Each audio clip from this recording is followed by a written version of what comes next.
नया chapter, cell cycle and cell division. जैसा कि सभी चैप्टर में रहता है, इस चैप्टर में भी है कि चैप्टर के बाद बगैर हेडिंग के कोई पैराग्राफ लिखा रहता है। तो यह है इंट्रोडक्शन। तो चैप्टर डालें cell cycle and cell division और हेडिंग डालें introduction.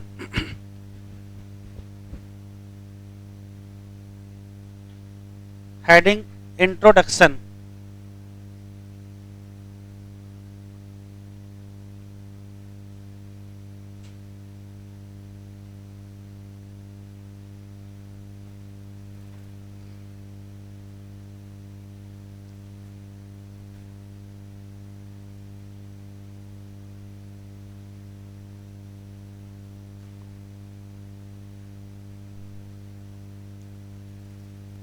Cell cycle and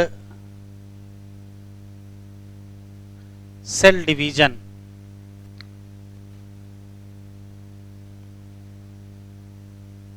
heading introduction.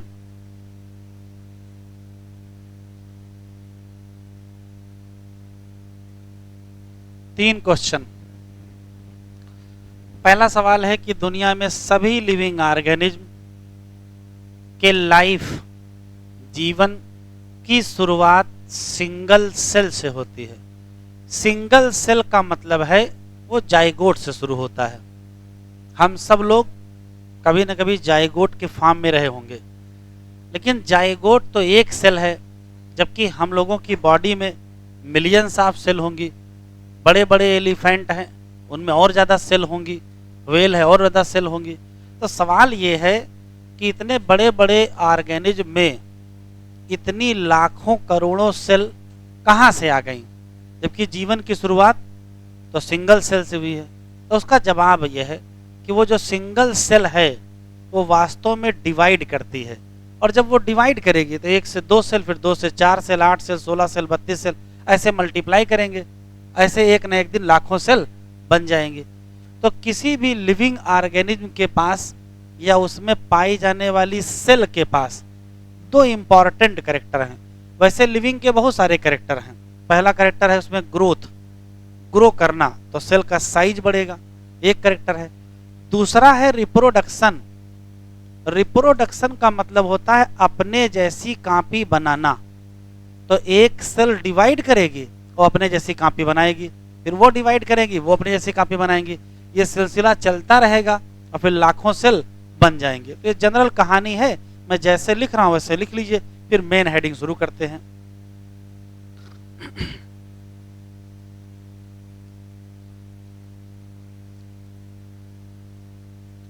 All organism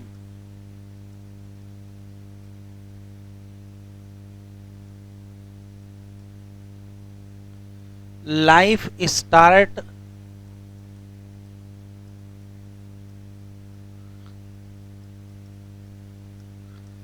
single cell, और वो वास्तव में सिंगल सेल जाइगोट है। अच्छा, अगर वो सिंगल सेल का ही ऑर्गेनिज्म है, अब एक ही सेल है, तो उसको चाहे जो मान लो। फिर सवाल ये है कि किसी भी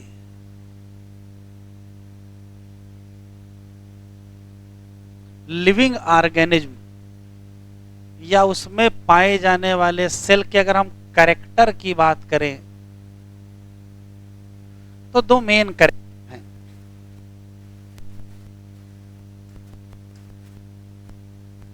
एक है ग्रोथ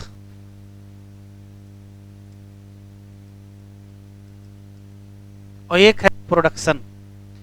ग्रोथ का मतलब यह है इंक्रीज करो, साइज में या नंबर में। और रिप्रोडक्शन कैसे करेंगे, तो डिवाइड करेंगे, डिवाइडिंग इनटू 2, डिवाइड हो जाएं। कैसे, तो होता यह है कि मान लेते हैं कि ये कोई पर्टिकुलर सेल है जिसको हम पेरेंट सेल कह लें। पेरेंट सेल ग्रो करेगी, तो जब ये ग्रो करेगी तो क्या होगा, ये ग्रोथ हो गई। उसके बाद यही सेल डिवाइड कर जाएगी, और जब डिवीजन करेंगी तो जो पेरेंट सेल हैं वैसे ही दो सेल बन जाएंगी जिनको हम कहेंगे डॉटर सेल। ये डॉटर सेल फिर से ग्रो करेगी, फिर ये डिवाइड करेगी,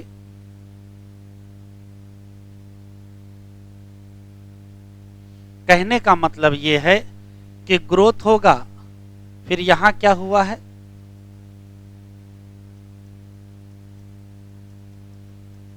डिवीजन हुआ है, फिर से यहां क्या हुई है, ग्रोथ, फिर से यहां डिवीजन, फिर ग्रोथ, फिर डिवीजन, फिर ग्रोथ, फिर डिवीजन। तो ग्रोथ और डिवीजन की साइकिल चलेगी और अंततः आपको एक सेल से लाखों सेल मिल जाएंगे। तो फाइनल जो कंक्लूजन है कि किसी भी सेल और प्रोजनी सेल में क्या होगा, तो साइकिल चलेगी किसकी, ग्रोथ और डिवीजन, और बन जाएगा क्या,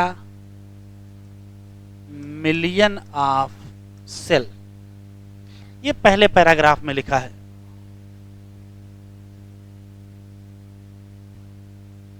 हो गया।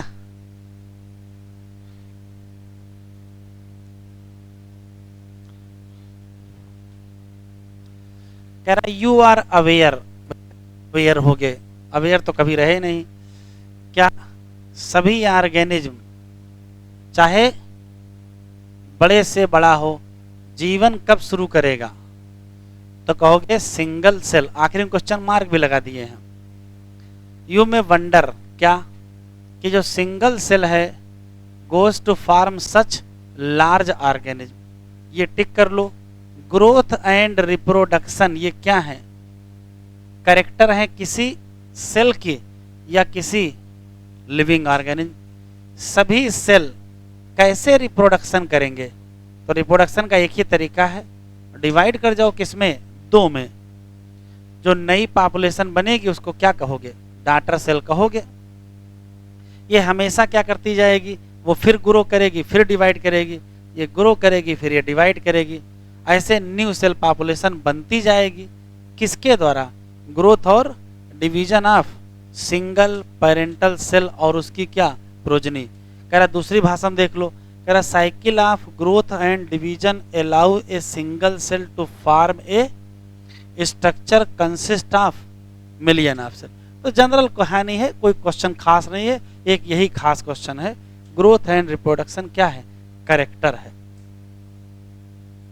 हेडिंग डालिए सेल साइकिल।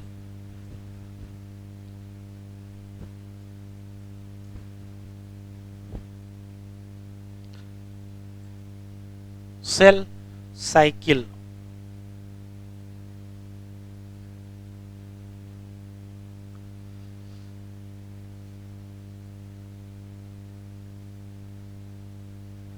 देखो अभी पढ़े हैं जस्ट कि सेल में दो चीजें हैं, एक है ग्रोथ, एक है डिवीजन। तो ये तो बिल्कुल क्लियर है कि सेल में क्या होना है,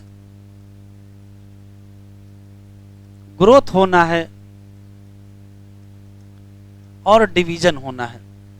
लेकिन जब सेल डिवाइड करती है उस दौरान एक काम और हो जाता है।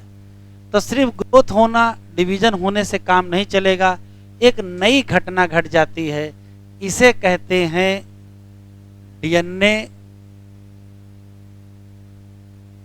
रेप्लिकेशन। तो सेल में फिर तीन घटनाएं हो गई हैं, सेल की ग्रोथ भी होती है, सेल का डिवीजन भी होता है और डीएनए रेप्लिकेशन होता है। अब ये तीन घटनाएं होनी है, इनका फिर कोई न कोई निश्चित क्रम होगा। वो जो क्रम होगा, जो सीक्वेंस होगा उसी को हम कहते हैं साइकिल। तो क्रम देखो क्या है। तो वास्तव में सबसे पहले होगा सेल का ग्रोथ, उसके बाद होगा डीएनए का रेप्लिकेशन, और सबसे लास्ट में क्या होगा, डिवीजन। तो अगर क्वेश्चन पूछा जाए सेल साइकिल में क्या क्या हो रहा है, तो कहोगे सेल की ग्रोथ हो रही है, डीएनए का रेप्लिकेशन हो रहा है और डिवीजन हो रहा है। ये जो साइक्लिक इवेंट हो रहे हैं उसी को क्या कहते हैं, सेल साइकिल। कैसे होते जरा देखो, अब लिखना नहीं, इधर देखो। तो मान लेते हैं कि ये कोई पर्टिकुलर सेल है, तो सेल के अंदर तीन चीजें पाई जाएंगी। सेल में ये है साइटोप्लाज्म और ये है न्यूक्लियस। सेल ने तय किया कि हमको डिवीजन करना है, तो सीधे डिवीजन नहीं करेंगे, सबसे पहले ये सेल अपना साइज बड़ा कर लेगी। अब जैसे ही साइज बड़ा करेंगे इसी को कहेंगे क्या, ग्रोथ। तो सबसे पहले क्या हो, ग्रोथ। कैसे ग्रो करेगी सेल, लिखो नहीं, सुन लो। तो सेल के ग्रो करने का जो सबसे आसान तरीका है कि आप साइटोप्लाज्म का कंटेंट बढ़ा लीजिए। तो जैसे जैसे साइटोप्लाज्म बढ़ेगा सेल का वॉल्यूम बढ़ जाएगा। तो साइटोप्लाज्म बढ़ा करके सेल अपना साइज बड़ा कर लेगी, इसी नाते ग्रोथ को कहते हैं साइटोप्लाज्मिक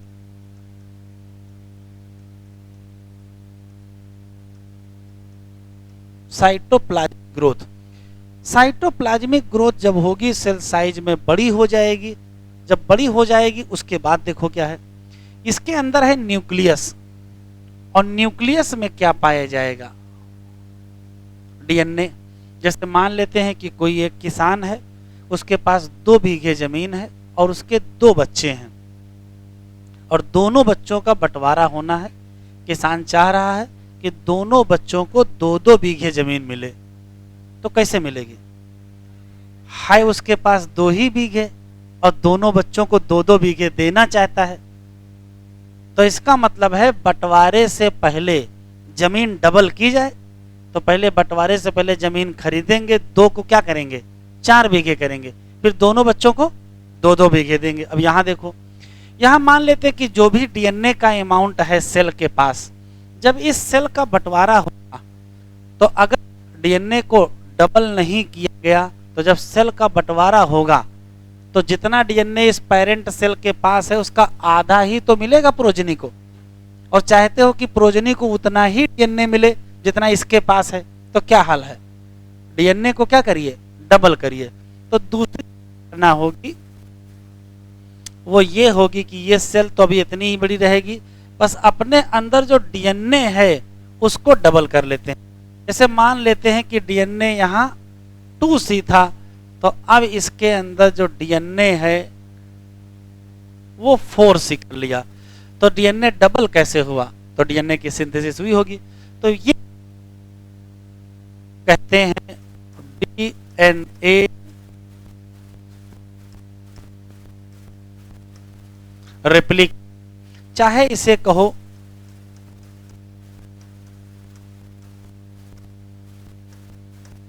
सिंथेसिस, या चाहे इसके कहो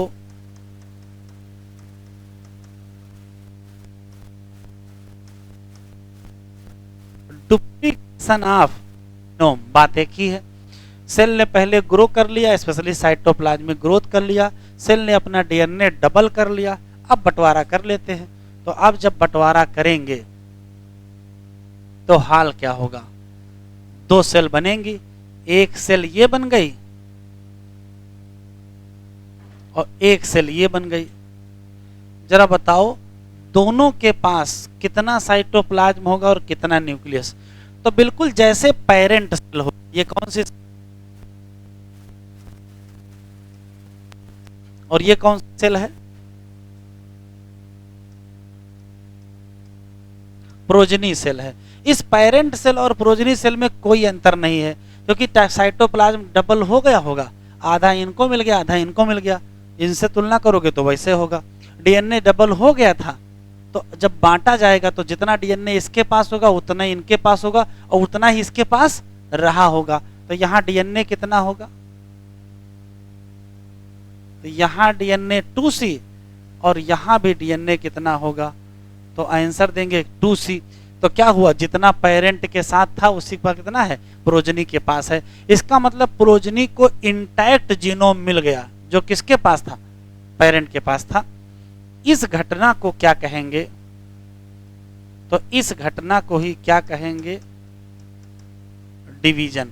डिवीजन का मतलब क्या हुआ है, तो कहोगे जो डुप्लीकेटेड क्रोमोसोम या जो डीएनए है उसको इक्वली डिस्ट्रीब्यूट किया गया है दोनों क्या, डॉटर सेल में।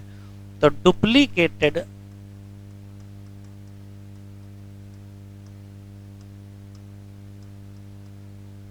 Chromosome distributed in daughter cell. उसका रिजल्ट क्या हुआ, उसका रिजल्ट हुआ कि इंटैक्ट जीनोम मिला इन डॉटर सेल। अब आप ये सोचो कि ये तीनों घटनाएं क्रम में ना की जाए तो फिर इंटैक्ट जीनोम नहीं मिलेगा। पहले सेल ग्रोथ कर लो, फिर डिवाइड कर लो, फिर रेप्लिकेट करो।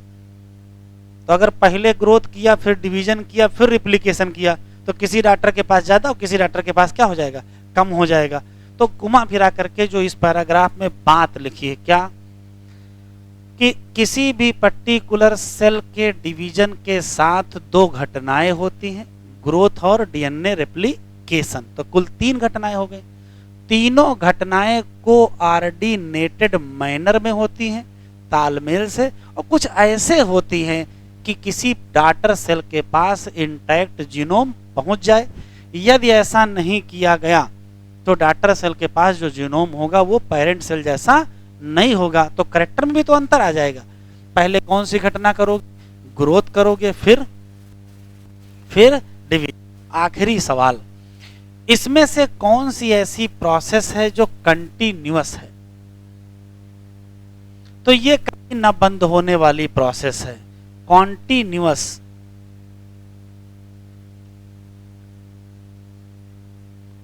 जबकि डीएनए रेप्लिकेशन कब होता है,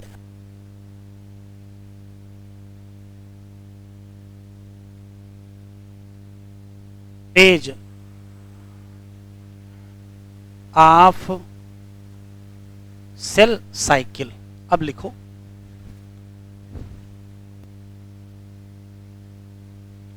चलो 2-3 लाइनें लिखो।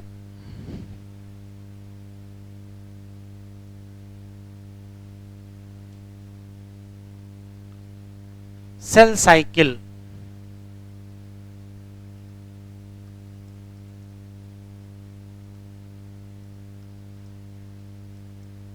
Correct sequence of event. और इवेंट कौन है, सेल का ग्रोथ, डीएनए का रेप्लिकेशन और सेल डिवीजन। दूसरा सवाल, ये बहुत बेहतर कोऑर्डिनेटेड होता है। और क्यों ऐसा करते हैं, क्योंकि ये सुनिश्चित करना है इंटैक्ट जीनोम इन सेल और cell cycle under genetic control.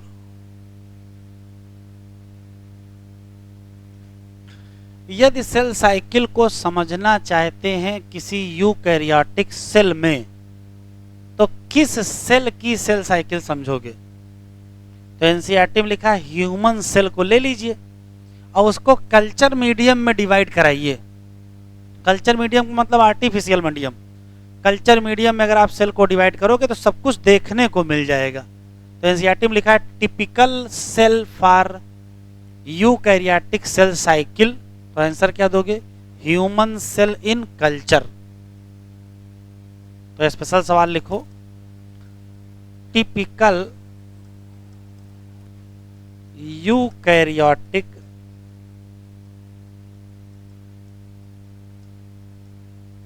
Cell cycle को अगर समझना चाहते हो तो किसमें देखोगे? ह्यूमन सेल में देखोगे। और कहां देखोगे? कल्चर मीडियम में देखेंगे। फिर सवाल आएगा,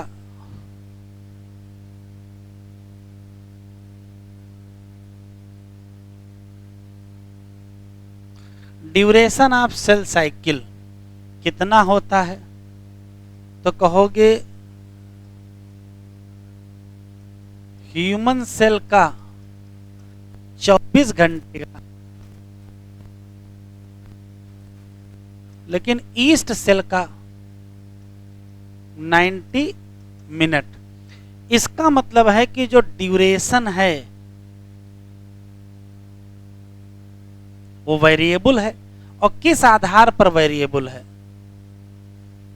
अगर आप ऑर्गेनिज्म बदल दो, जैसे ह्यूमन की जगह ईस्ट ले लो तो टाइम बदल गया, लेकिन क्या ह्यूमन की सारी सेल का 24 घंटे होगा? ये भी नहीं है।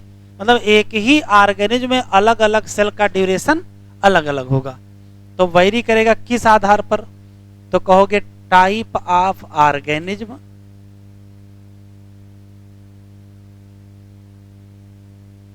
और टाइप ऑफ सेल।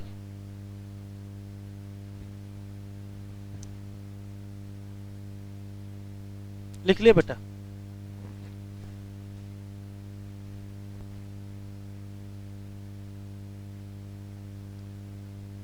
किसी यूकैरियोटिक सेल की यदि सेल साइकिल समझना चाहते हैं तो ह्यूमन सेल को ले लीजिए और उसको कल्चर मीडियम में ग्रो करा के देख लीजिए।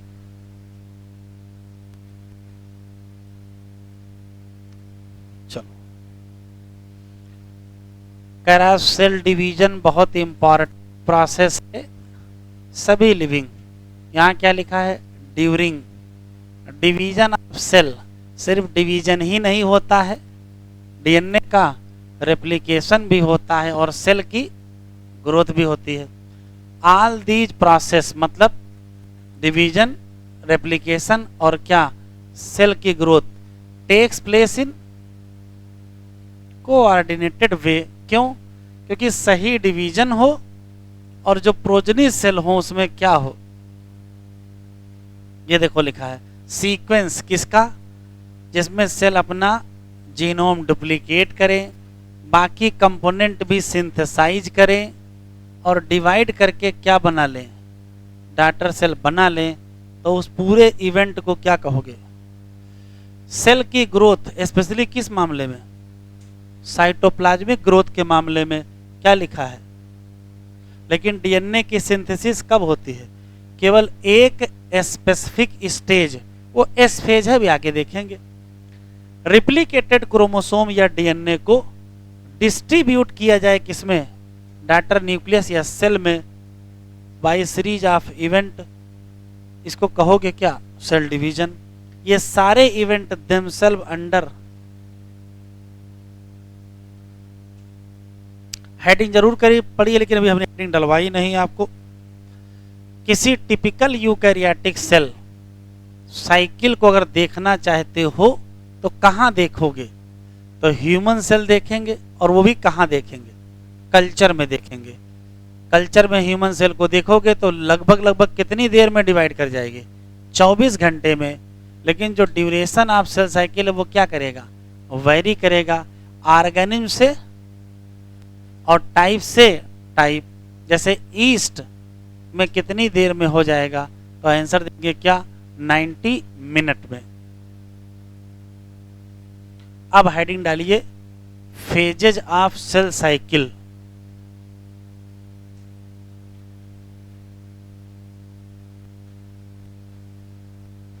Pages of cell cycle.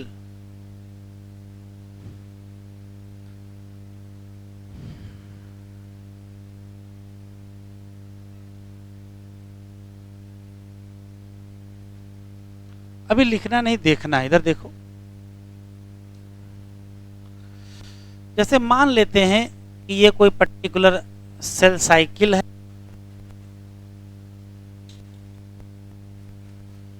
और इस सेल साइकिल में दो पार्ट होते हैं।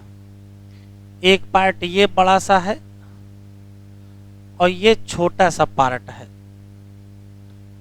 किसी भी सेल साइकिल में दो हिस्से होते हैं। अभी लिखना कुछ नहीं, केवल सुनना है। एक का नाम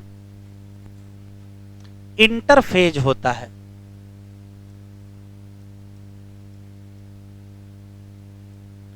और एक का नाम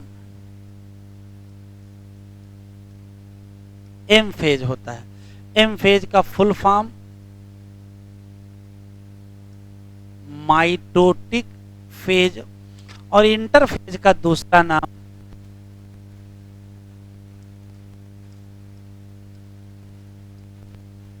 रेस्टिंग फेज होता है। अभी पीछे पढ़ के आए हैं कि सेल डिवीजन 24 घंटे में टोटल कंप्लीट होता है। सेल साइकिल 24 आवर में चलती है। तो जो 24 घंटे का टोटल टाइम है ह्यूमन में, उसमें से केवल 1 घंटा एक्चुअल डिवीजन होता है। तो जो एम फेज है वो सिर्फ कितनी देर के लिए है? केवल 1 घंटे के लिए है। इसका मतलब इंटरफेज कितनी देर के लिए है? 23 घंटे के लिए है। तो अगर आप परसेंटेज निकालें तो टोटल टाइम का 95% टाइम कहाँ है? इंटरफेज में है। ये क्या है?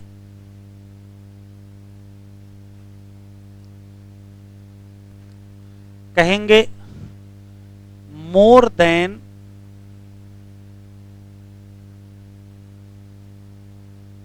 95% टाइम।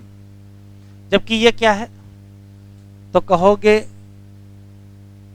Less than 5% time.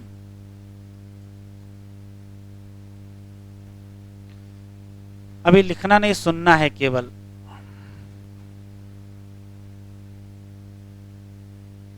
सवाल ये है कि 2 फेज में बांट दिया गया है, इसका मतलब क्या है?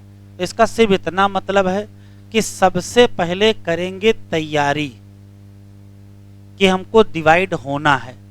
तो तैयारी में समय ज़्यादा लगता है, डिवीजन में समय कम लगता है। अब तैयारी तो कितनी करनी है? एक तो सेल की ग्रोथ करनी है। अब सेल की ग्रोथ ऐसे तो हो नहीं जाएगा, साइटोप्लाज्म का अमाउंट बढ़ाना पड़ेगा। साइटोप्लाज्म बढ़ाने का मतलब है कि फिर सेल ऑर्गेनेल डबल करने पड़ेंगे। तो सेल की तैयारी बड़ा इंपॉर्टेंट काम है। सेल की ग्रोथ करेंगे, साइटोप्लाज्म की ग्रोथ करेंगे, ऑर्गेनेल डुप्लीकेट करेंगे, डीएनए का रेप्लिकेशन करेंगे, डीएनए डबल करेंगे। ठीक है, ये सारे काम करने में वक्त लगेगा। ये सब कब होगा? इंटरफेज में होगा। ठीक है, जब सब तैयारी हो जाएगी तो बंटवारा हो जाएगा। बंटवारा होने में बहुत कम टाइम लगेगा। तो बंटवारे का माहौल बनने में टाइम ज़्यादा लगता है और बंटवारा जिस दिन होना होता है उसी दिन हो जाता है। ठीक है, क्लियर? तो यहाँ क्या करेंगे? तैयारी। और यहाँ क्या करेंगे? बंटवारा। तैयारी में कौन कौन सी तैयारी करेंगे? तो सेल की ग्रोथ कराएंगे। अब सेल की ग्रोथ में मतलब साइटोप्लाज्मिक ग्रोथ कराएंगे, ऑर्गेनेल डुप्लीकेट करेंगे, और क्या करेंगे? डीएनए का रेप्लिकेशन करेंगे। 3 ही काम होने हैं, 3 में से 2 यहाँ होंगे, 1 यहाँ होगा। ये रियल में बंटवारा है। ठीक, अब जब बंटवारे की बात आएगी तो कैसे बांटेंगे? तो ध्यान से सुनिएगा। बंटवारा करने के दौरान 2 काम किए जाते हैं। सबसे पहले न्यूक्लियस बांटा जाएगा। न्यूक्लियस का मतलब जो सबसे काम की चीज है डीएनए, ये जो डुप्लीकेटेड डॉटर क्रोमोसोम है, पहले उनको बराबर बराबर बांट लिया जाए। घर में जब बंटवारा होगा तो सोना चांदी पहले बांटा जाए, हैं? बाकी फर्जी में जो सामान पड़ा है, थोड़ा चप्पल जूता है या और जो सामान घर में पड़ा है, थाली है, बर्तन, लोटा, गिलास, चम्मच है ना, कटोरी, ये सब ना बटे, कोई दिक्कत नहीं है। सबसे पहले क्या बांटोगे? सोना चांदी बांटेंगे ना।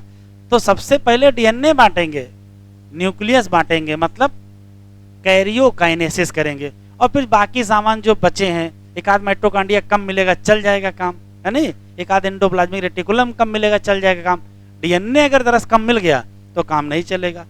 फिर साइटोप्लाज्म बांटेंगे, तो पहले क्या बांटेंगे, न्यूक्लियस, फिर क्या बांटेंगे, साइटोप्लाज्म। न्यूक्लियस के बांटने को कैरियोकाइनेसिस, इसी में डाटर क्रोमोसोम को सेपरेट कर देंगे, और फिर क्या बांट लो, cytoplasm.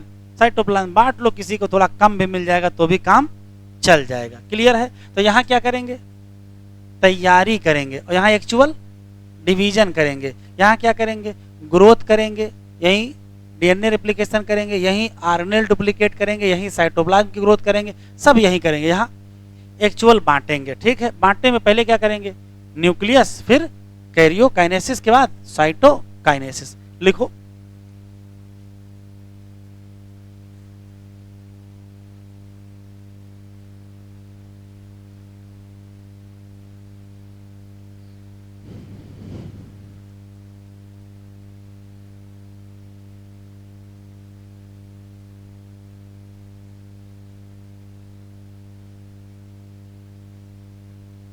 phase of cell to prepare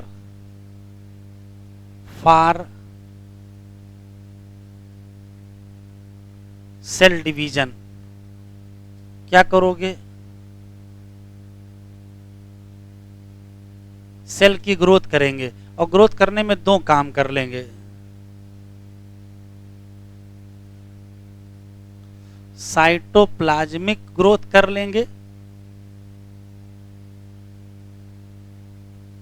और ऑर्गेनेल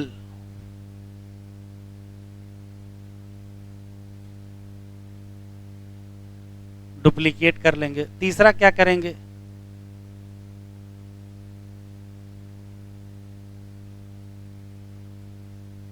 इसी दौरान डीएनए का रेप्लिकेशन करेंगे। ठीक है, अब इधर आ जाओ, ये क्या है, phase of actual cell division. पहले क्या करेंगे, बाद में क्या करेंगे, इसमें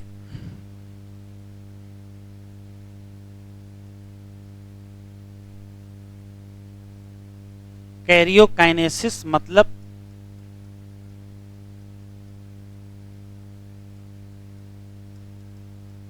न्यूक्लियर डिवीजन करेंगे, और इसमें करेंगे क्या,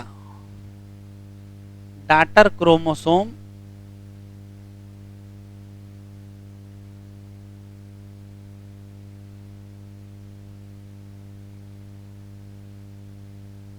सेपरेट ही तो करेंगे, और दूसरा क्या करेंगे,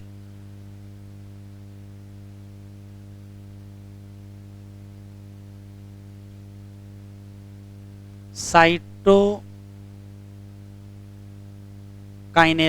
ये क्या है,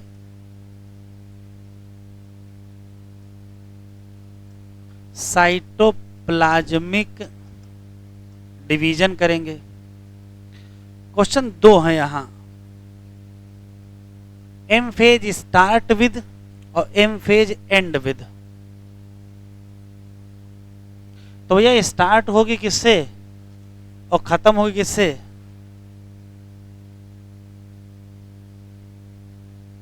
एम फेज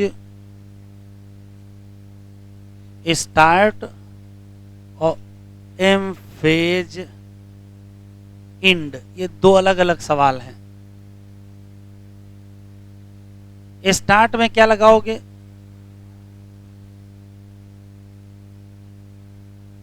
और एंड में क्या लगाओगे,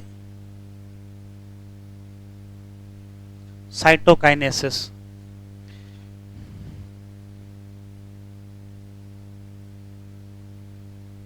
एक क्वेश्चन और बता दो, फेजेस ऑफ साइकिल में है क्या, तो कहोगे इंटरफेज, फिर एम फेज, फिर इंटरफेज, फिर एम फेज।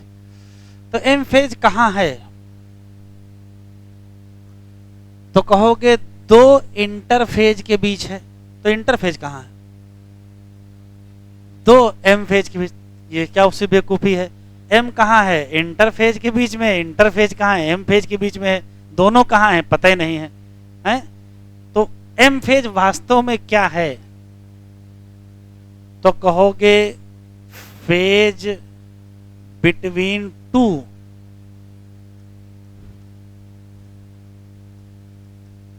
Successive interphase. तो इंटरफेज कहाँ है? दो लगातार एम फेज के बीच। और एम फेज कहाँ है? दो लगातार इंटरफेज के बीच। दोनों कहाँ है? पता ही नहीं कहाँ है दोनों, हैं? दोनों सेल साइकिल में हैं। तो क्लियर हो गया, इसका नाम है रेस्टिंग फेज। जबकि रेस्ट नहीं कर रही है, क्या कर रही है? तैयारी कर रही है। कभी घर से बारात गई है आपके यहाँ? जब बारात जानी होती है तो पहले बहुत तैयारी की जाती है। एक साल पहले से सामान की खरीदारी शुरू कर देते हैं, ठीक है? सामान खरीदते रहते हैं, खरीदते रहते हैं, खरीदते रहते हैं। बारात का काम सिर्फ एक दिन का है और खरीदारी 365 दिन चलती है। बिल्कुल वही हाल यहाँ है। बंटवारा तो जिस दिन चाह जाएंगे उसी दिन हो जाएगा। तैयारी बहुत दिन लगती है करने में, है? रोज लड़ाई करते रहेंगे, एक ना एक दिन क्या हो जाएगा? हो ही जाएगा बंटवारा, ठीक है? और बंटवारा करवाने में कौन माहिर है?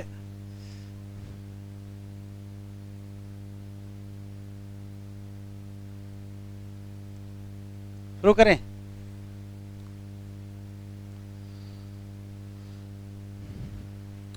Phases of cell cycle.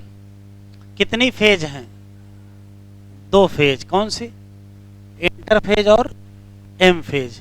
M phase का दूसरा नाम mitosis phase. M phase represent the phase of actual cell division, या क्या कहोगे? माइटोसिस। और interphase represent the phase between two successive M phase. तो दो एम फेज के बीच इंटरफेज और दो इंटरफेज के बीच दो एम फेज। कोई बात नहीं, लिखते रहो। It is significant to note, कह रहा महत्वपूर्ण है, नोट कर लो। क्या? जो 24 घंटे का टाइम है ड्यूरेशन, इसमें से सेल डिवीजन कितनी देर के लिए है? An hour. एन आवर मतलब 1 घंटा। इसका मतलब इंटरफेज का समय कितना है? मोर देन 95%, मतलब कितने घंटे? 23। एम फेज स्टार्ट विद क्या? Nuclear division. देखो स्टार्ट यहां लिखा बेटा, और करेस्पॉन्डिंग टू इस दौरान क्या होगा? Separation of daughter chromosome. और कहोगे क्या? और एम फेज खत्म कब होगा?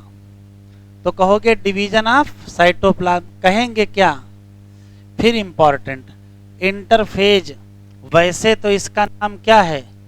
रेस्टिंग फेज, लेकिन रेस्ट नहीं करेंगे। ये वो समय है जिस दौरान क्या कर रहे हैं?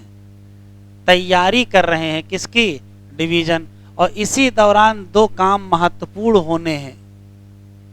कौन सी?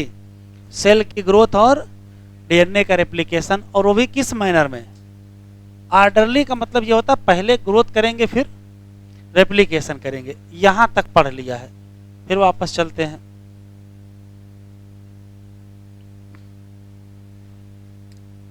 अभी लिखेंगे नहीं, देखेंगे। अगर आपसे क्वेश्चन पूछा जाए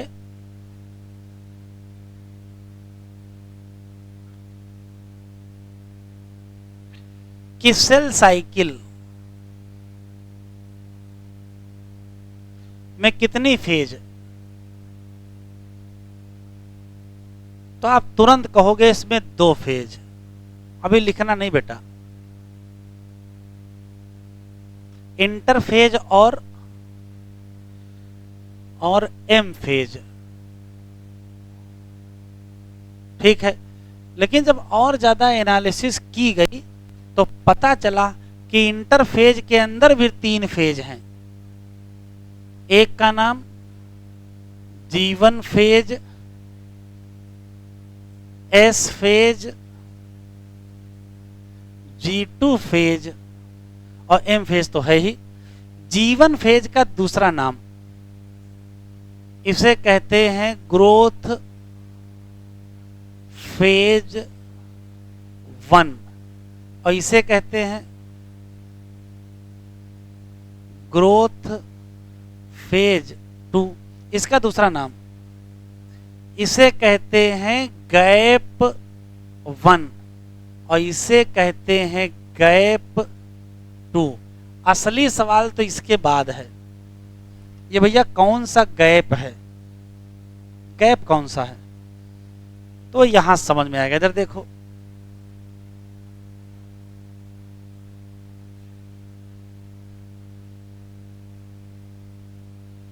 इधर देखो, ये है G1, ये है S, ये है G2 और ये है M। ध्यान से सुनिएगा, जो G1 है किसके किसके बीच गैप है, तो कहोगे माइटोसिस मतलब डिवीजन और S का मतलब डीएनए रेप्लिकेशन। तो डीएनए के रेप्लिकेशन और सेल के डिवीजन के बीच में गैप है, और ये किसके बीच गैप है, ये भी तो वही है, ये भी डिवीजन और सिंथेसिस के बीच में है, और ये भी डिवीजन और सिंथेसिस के बीच है। तो ये गैप 1 है और ये गैप 2 है। इस गैप का दूसरा नाम पोस्ट माइटोटिक गैप है, क्योंकि माइटोसिस के बाद है और ये माइटोसिस के पहले है। तो ये क्या है, पोस्ट माइटोटिक गैप, और ये क्या है,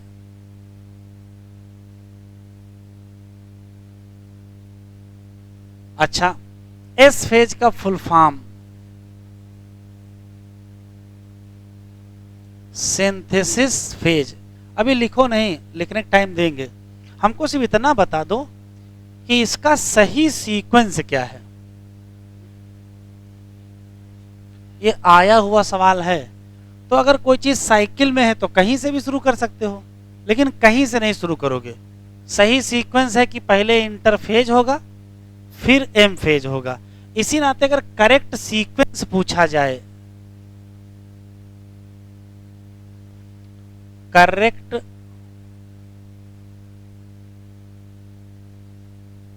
सीक्वेंस पूछा जाए तो क्या कहोगे, तो करेक्ट सीक्वेंस ये है, क्या होगा, G1 फिर S फिर G2 और फिर M।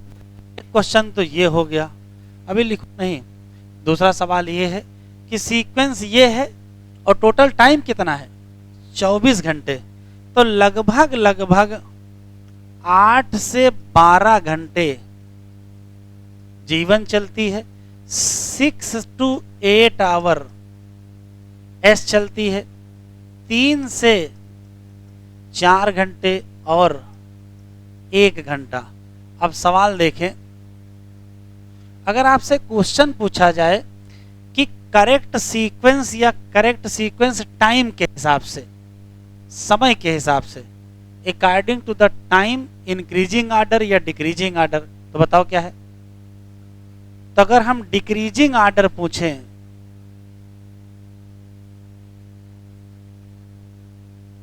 Decreasing order by duration, तो क्या बताओगे, तो सबसे बड़ी G1, उससे S, उससे G2 और उससे छोटा M।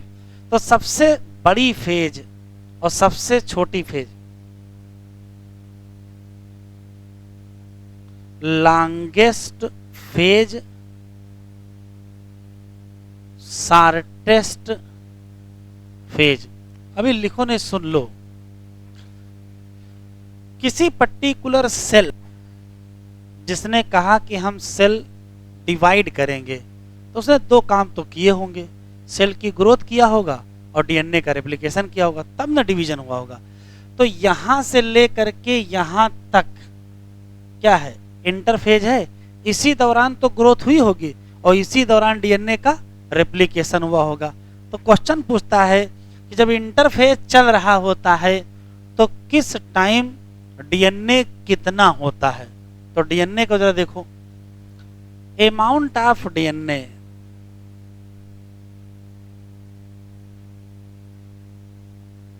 इन सेल, इसको लिखने के तरीके देखो क्या है। अगर कोई हैप्लॉइड सेल है तो इसका मतलब वो क्या है, एन है, इसमें डीएनए का कंटेंट सी होता है। और अगर कोई डिप्लॉयड सेल है तो 2n, तो इसमें क्या होगा 2c। अब सवाल ये है कि ये सेल साइकिल चल रही है, किस दौरान c होगा, किस दौरान 2c होगा और किस दौरान 4c होगा? तो c कभी नहीं होगा क्योंकि यहां डिप्लॉयड सेल की साइकिल पढ़ रहे हैं। तो जीवन से शुरू करते हैं। जीवन में होता है 2c, क्या होता है 2c, और क्रोमोसोम की संख्या होती है 2n, 2c और 2n। अब जीवन से गए हम लोग एस फेज में, तो जब एस फेज में गए तो इसमें डीएनए की सिंथेसिस हो जाएगी, और जैसे डीएनए की सिंथेसिस होगी 2c से क्या हो जाएगा 4c, लेकिन क्रोमोसोम की संख्या अभी भी क्या रहेगी 2n। एस से हम G2 में जाएंगे तो अब देखिए डीएनए का सिंथेसिस अब नहीं तो होगी नहीं, तो इसमें 4c थी तो यहां भी क्या रहेगी 4c, लेकिन यहां क्या रहेगा 2n। फिर जाएंगे एम फेज में, एम फेज के दौरान डीएनए का कंटेंट कितना होगा और क्रोमोसोम की संख्या कितनी होगी?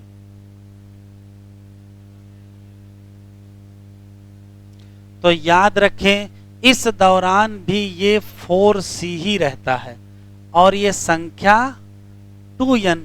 अब जैसे ही डिवीजन होगा 4c की जगह क्या हो जाएगा, लेकिन 2n की जगह क्या रहेगा 2n रहेगा। तो अगर हम कंक्लूसिव बात देखें,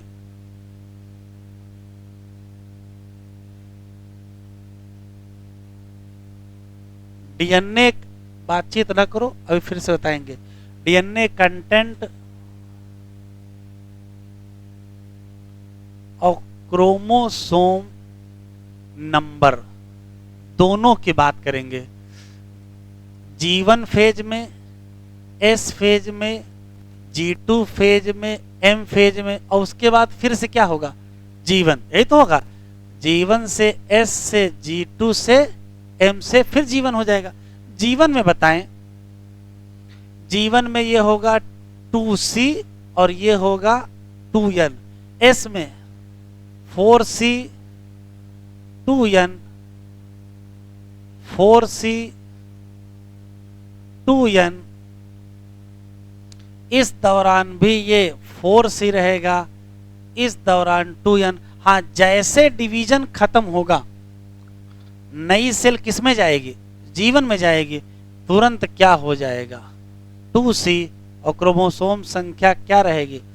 तो किसी पर्टिकुलर सेल साइकिल के दौरान या इंटरफेज के दौरान हम बात कर लें, डीएनए का कंटेंट क्या होता है चेंज होता है, लेकिन क्रोमोसोम का नंबर चेंज नहीं होता। देखो सब जगह क्या लिखा है 2n लिखा है, लेकिन डीएनए कंटेंट, तो क्या कहोगे इंटरफेज में क्या होगा डीएनए का कंटेंट, डीएनए का कंटेंट क्या कर जाएगा चेंज या डबल इन, किस फेज में एस फेज, लेकिन no change in chromosome number. देखो सब कुछ यहां लिखा है, किसी भी पर्टिकुलर सेल की सेल साइकिल में दो रियल में फेज हैं, एक कौन सी, तो आंसर देंगे इंटरफेज, दूसरी कौन सी एम फेज, कोई दिक्कत नहीं। इंटरफेज में 3 फेज हैं, G1 phase, S phase, G2 phase. जीवन का ग्रोथ फेज 1, G2 का ग्रोथ फेज 2, जीवन का गैप 1, G2 का गैप 2, जीवन को पोस्ट माइटोटिक गैप और जीवन को पोस्ट माइटोटिक गैप और G2 को प्री माइटोटिक गैप। ये हमने यहाँ बना दिया। यहाँ क्वेश्चन ही क्वेश्चन है। पहला सवाल है कि इतने सारी जो फेजेज है इनका सही सीक्वेंस G1S G2M, इतनी सारी फेजेज में टाइम क्या है? तो टाइम देखो, इसका 8 से 12 है, इसका 6 से 8 है, इसका 3 से 4 है, इसका 1, तो टाइम भी वही निकला। G1 से छोटा, S से छोटा, G2 छोटा, M सबसे बड़ी फेज G1, सबसे छोटी फेज M फेज। फिर इस दौरान अमाउंट ऑफ DNA किसी सेल में कितना होता है? तो उसको याद रखिएगा। हेप्लॉइड सेल का मतलब क्रोमोसोम संख्या N, तो DNA होगा C, और डिप्लॉइड संख्या जब 2N होगा तो DNA 2C होता है। ठीक, यहाँ देखें, जीवन के दौरान क्रोमोसोम संख्या 2N और DNA कंटेंट 2C होता है, लेकिन जब S में गए तो वह DNA डबल करेगा, 2C वाला 4C हो गया, लेकिन 2N वाला अभी भी 2N। और जब यहाँ से यहाँ गए तो DNA तो वही रहेगा 4C, बस क्रोमोसोम नंबर अभी 2N ही रहेगा। फिर जब यहाँ से यहाँ गए तब क्या होगा? तो जब गए उस दौरान ये 4C ही रहेगा, ये 2N ही रहेगा, लेकिन जैसे ही कंप्लीट होगा, जैसे ही कंप्लीट होगा सेल किस में जाएगी? जीवन में। और जैसे जीवन में जाएगी वैसे क्या हो जाएगा? 4C वाला 2C हो जाएगा और 2N वाला अभी भी क्या रहेगा? 2N ही रहेगा। इसी नाते जो कंक्लूजन मैंने लिख दिया है कि DNA का कंटेंट और क्रोमोसोम का नंबर G1S G2M, फिर G1S G2M होगा। यहाँ 2C, यहाँ 2N, यहाँ 4C, यहाँ 2N, यहाँ 4C, यहाँ 2N, यहाँ भी 4C, यहाँ 2N, यहाँ फिर से 2C, यहाँ क्या? 2N। अब लिखो,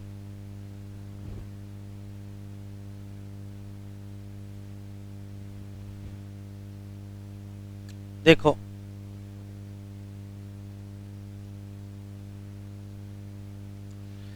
किसी भी सेल साइकिल में 4 फेज हैं, ये G1, ये S, ये G2 और ये M फेज। G1 फेज से जुड़े सारे सवाल हमने यहां तक लिखे हैं। पहला सवाल है कि G1 फेज कहाँ है? देखो ऐसे समझाया गया है, कह रहा डिवीजन के बाद और DNA सिंथेसिस के पहले बीच में जो टाइम है वही क्या है? G1 फेज है। कहाँ है? तो कहोगे डिवीजन के बाद और सिंथेसिस के पहले, मतलब सिंथेसिस शुरू हो वहां तक है, तो phase between cell division and start of DNA synthesis. Start यहां होगी और एंड यहां होगा। तो कहा जाए कि सेल के डिवीजन से शुरू हो करके DNA सिंथेसिस के अंत तक है, तब तो गलत हो जाएगा ना। DNA सिंथेसिस के स्टार्ट में है, ये याद रखिएगा। दूसरा सवाल, सेल इस दौरान मेटाबॉलिकली एक्टिव है। इसका आप गलत मतलब न निकाल लीजिएगा कि सेल इस फेज में मेटाबॉलिकली एक्टिव है तो बाकी फेज में इनएक्टिव है, ऐसा नहीं है। सेल सब जगह मेटाबॉलिकली एक्टिव है। क्यों? सेल मेटाबॉलिकली अगर इनएक्टिव हो जाएगी तब तो सेल की डेथ हो जाएगी ना। तो सब जगह मेटाबॉलिकली एक्टिव होगी, इनएक्टिव कहाँ होगी? कहीं नहीं। हाँ, सेल की ग्रोथ होगी, पहली बार ग्रोथ यही हो रही है, लेकिन क्या नहीं होगा? DNA का रेप्लिकेशन नहीं होगा। ये 3 क्वेश्चन हमने NCERT के बाहर से बता दिए हैं, ये नहीं दिए हैं। पहला, इसी दौरान RNA की सिंथेसिस होगी। DNA तो नहीं बनेगा लेकिन RNA बनेगा। एक बहुत इंपॉर्टेंट सवाल है, इस फेज में DNA का रेप्लिकेशन होगा, तो DNA के रेप्लिकेशन के लिए DNA पॉलीमरेज एंजाइम चाहिए, वो एंजाइम यही बनेगा। तो सिंथेसिस ऑफ DNA पॉलीमरेज कहाँ है? G1, और उसी एंजाइम का इस्तेमाल कहाँ करोगे? S में करोगे। एक और, ज्यादातर ऑर्गेनेल का डुप्लीकेशन कहाँ होता है? G1। ये भी अच्छा सवाल है, ये समरी में NCERT में लिखा है। ऑर्गेनेल का डुप्लीकेशन किस फेज में होगा? तो ऑर्गेनेल का डुप्लीकेशन सब फेज में होता है। G1 में भी होता है, S में भी होता है और G2 में भी होता है। लेकिन क्वेश्चन ध्यान से पढ़ेंगे, क्या लिखा होगा, ज्यादातर ऑर्गेनेल का डुप्लीकेशन कहाँ होता है, तो आंसर क्या देंगे, तो आंसर देंगे G1 फेज। ये याद रखिएगा। क्यों, देखो सेंट्रियोल भी डुप्लीकेट हो रहा है, सेंट्रियोल ऑर्गेनेल नहीं है, और कहाँ हो रहा है, एस फेज में, और यहाँ भी बचे खुचे होते हैं। तो ऑर्गेनेल का डबल होना G1 S G2 तीनों में है। लेकिन अगर क्वेश्चन में क्या लिख दिया, मोस्ट ऑफ ऑर्गेनेल डुप्लीकेशन, तो क्या बताओगे, तो आंसर दे देंगे G1। चलिए ठीक है, ऑर्गेनेल डबल हो चुके हैं, साइटोप्लाज्म की ग्रोथ हो चुकी है और सेल तैयार है कि अब डीएनए रेप्लिकेट करेंगे, तो इस फेज में जाएगी। इस फेज में जाते ही क्या होगा, डीएनए का रेप्लिकेशन होगा, मतलब डीएनए की सिंथेसिस होगी, और कहाँ होगी, न्यूक्लियस में, चाहे प्लांट सेल हो चाहे एनिमल सेल हो। लेकिन अगर एनिमल सेल है तो इसी दौरान क्या होगा, सेंट्रियोल का डुप्लीकेशन, वो भी कहाँ, साइटोप्लाज्म ऑफ एनिमल सेल। अगर एनिमल सेल है तब साइटोप्लाज्म में सेंट्रियोल भी डबल होगा, और अगर प्लांट सेल है तो कोई बात नहीं, केवल डीएनए की सिंथेसिस होगी। ये हमने स्पेशल पॉइंट लिख दिया है। डीएनए अगर डबल किए हो तो डीएनए की पैकेजिंग के लिए हिस्टोन प्रोटीन भी तो चाहिए, वो हिस्टोन प्रोटीन की सिंथेसिस कहाँ होगी, एस फेज में होगी। बड़ा इंपॉर्टेंट सवाल कई बार आ चुका है, हिस्टोन प्रोटीन कब बनती है। चलिए ठीक है, सेल की ग्रोथ हो चुकी है, सेल अपना डीएनए भी डबल कर चुका है, तो एक बार फिर से देखा जाता है कि भाई देखें प्रॉपर ग्रोथ हो गई है, ना हुई हो तो बची ग्रोथ कहाँ कर लिया जाए।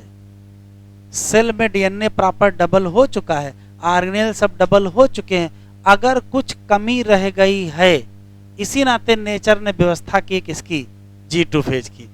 सेल की फिर कंटिन्यू रहेगी। अब प्रोटीन बनाई जाएंगी किसके रेस्पेक्ट में, प्रिपरेशन ऑफ डिवीजन। इस दौरान भी क्या बनेगा, आरएनए बनेगा। एक स्पेशल छूट गया है, टिब्यूलिन प्रोटीन, याद है, टिब्यूलिन प्रोटीन से बनता क्या है, टिब्यूलिन प्रोटीन से बनते हैं माइक्रोटिब्यूल, और माइक्रोटिब्यूल से बनते हैं स्पिंडल फाइबर, से बनेगा स्पिंडल अपरेटस। अभी सेल डिवीजन होगा तो स्पिंडल अपरेटस नहीं बनाना पड़ेगा, तो उसके लिए क्या बना लोगे, टिब्यूलिन प्रोटीन। सब तैयारी हो गई है, अब बढ़िया कहाँ जाएंगे, एम फेज में जाएंगे और एक्चुअल क्या करेंगे, डिवीजन करेंगे। बिल्कुल क्लियर है, यहाँ तक कोई समस्या तो नहीं है। तो क्या क्या हुआ, G1 फेज में असली की ग्रोथ की गई, साइटोप्लाज्म बढ़िया बनाया गया, ऑर्गेनेल डबल किए गए, सारा कुछ किया गया, बस डीएनए डबल नहीं किया गया। अगर आरएनए बनाना बना लो, आरएनए पॉलीमरेज, डीएनए पॉलीमरेज बना लो, दुनिया भर की चीजें यहाँ बनाएंगे, लेकिन बस डीएनए डबल नहीं करेंगे। फिर क्या कहे, एस में गए, डीएनए डबल कर लिया, कहाँ, न्यूक्लियस में। लेकिन अगर एनिमल सेल है तो सेंट्रियोल भी डबल कर लिया, कहाँ, साइटोप्लाज्म में। इसी दौरान हिस्टोन प्रोटीन बना लिया। फिर गए एस फेज में, जितने काम बाकी रह गए होंगे छोटे मोटे छूटे, वो सारे यहाँ कर लेंगे।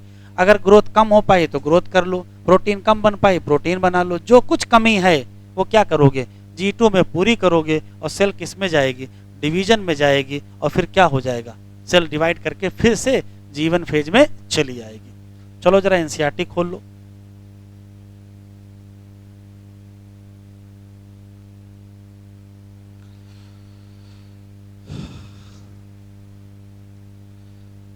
इंटरफेज में कितनी फेज, G1 S और G2, सही बात है। G1 फेज ये बताओ किसके किसके बीच है बेटा, तो कहोगे सेल डिवीजन मतलब माइटोसिस, और ये क्या लिखा है, अगर यहाँ इंड लिख दे तो गलत हो जाएगा, initiation of DNA replication. During G1 phase cell कैसी होगी, एक्टिव होगी, कंटिन्यूअसली क्या करेगी, ग्रो करेगी, लेकिन क्या नहीं करेगी, रेप्लिकेशन नहीं करेगी, सही बात। एस या सिंथेसिस फेज में जाओगे तो इस दौरान डीएनए क्या करेंगे, सिंथेसिस या रेप्लिकेशन करेंगे। During this time amount of DNA क्या हो जाएगा, डबल। इनिशियल अमाउंट कितना होगा, अगर हम 2C मानेंगे तो ये बढ़ के कितना हो जाएगा, 4C। कोई खास बात नहीं है, लेकिन क्या नहीं बढ़ेगा, क्रोमोसोम नंबर नहीं बढ़ेगा। अगर पहले 2n था तो बाद में भी क्या रहेगा, 2n ही रहेगा।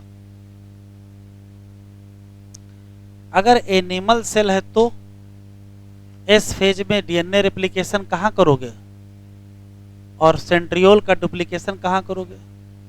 G2 फेज में क्या करोगे, प्रोटीन बनाओगे। और क्यों बनाओगे? तैयारी हो रही किसकी, माइटोसिस की। और सेल ग्रोथ क्या रहेगी, कंटिन्यू रहेगी। चलो एक क्वेश्चन बताओ, कह रहा यू हैव स्टडीड माइटोसिस। ये है भैया काहे लिखा है, अब पढ़े थे। कह रहा you have studies mitosis in onion root tip cell, कब पढ़े थे हैं? तो ये मानते हैं कि आप अच्छे स्कूल में पढ़े होंगे, वहां ये सब एक्सपेरिमेंट कराए गए होंगे, आपको बताया गया होगा। तो कह रहा ओनियन रूट में कितने क्रोमोसोम थे, 16 क्रोमोसोम। कह रहा क्या बता सकते हो? तो हाँ बिल्कुल बता सकते हैं। कितने क्रोमोसोम होंगे जीवन पर? तो ये है क्या, ये 2n संख्या है।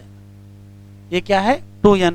तो जीवन पर भी कितने होंगे, 16। अच्छा s के बाद कितने होंगे, s के बाद भी 16 ही होंगे। और m के बाद कितने होंगे, 16 ही रहेंगे। सबसे बढ़िया। कह रहा बता सकते हो डीएनए कंटेंट कब, जीवन पर? जीवन पर 2c, after s 4c, eight G2 4c, और आफ्टर m तो अपने आप क्या हो गया, 2c। m के बाद क्या हो जाएगा, जीवन में जाओगे, जीवन में क्या हो जाएगा, 2c। इस सवाल का इस्तेमाल एग्जामिनर ने पिछले के पिछले साल किया है। ये क्वेश्चन आया है एज सच। क्रोमोसोम नंबर कितने रहेंगे, जितने थे उतने रहेंगे। 16 थे 16 रहेंगे। डीएनए 2c 4c चेंज होता रहेगा। हेडिंग डालो, क्विसेंट स्टेज।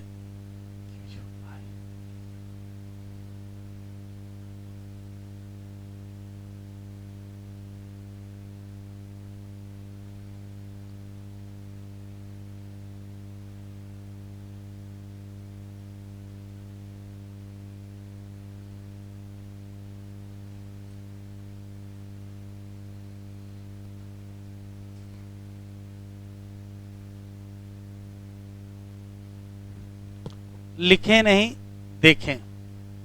तो इधर देखो बेटा, जैसे मान लेते हैं कि किसी सेल की सेल साइकिल चल रही है। ये है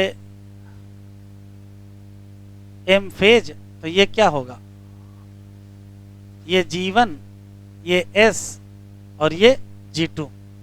सिस्टम ये है कि सेल में सब कुछ सही है।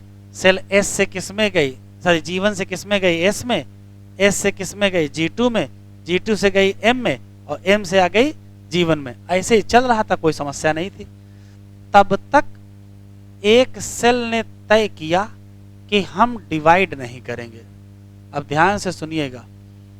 तो यदि कोई सेल ये तय करेगी कि हम डिवाइड नहीं करेंगे, तो वो सेल तुरंत G1 से एग्जिट कर जाएगी और चली जाएगी किसमें, G0 में। तो जैसे ही सेल ये तय करेगी कि हमको डिवीजन नहीं करना है, एग्जिट कर जाएगी। कहां से, G1 से, और इंटर कर जाएगी किसमें, G0 में। 2 दिन 4 दिन 10 साल 5 साल पड़े रहे, फिर एक दिन मन किया कि नहीं अभी हमको डिवाइड करना है।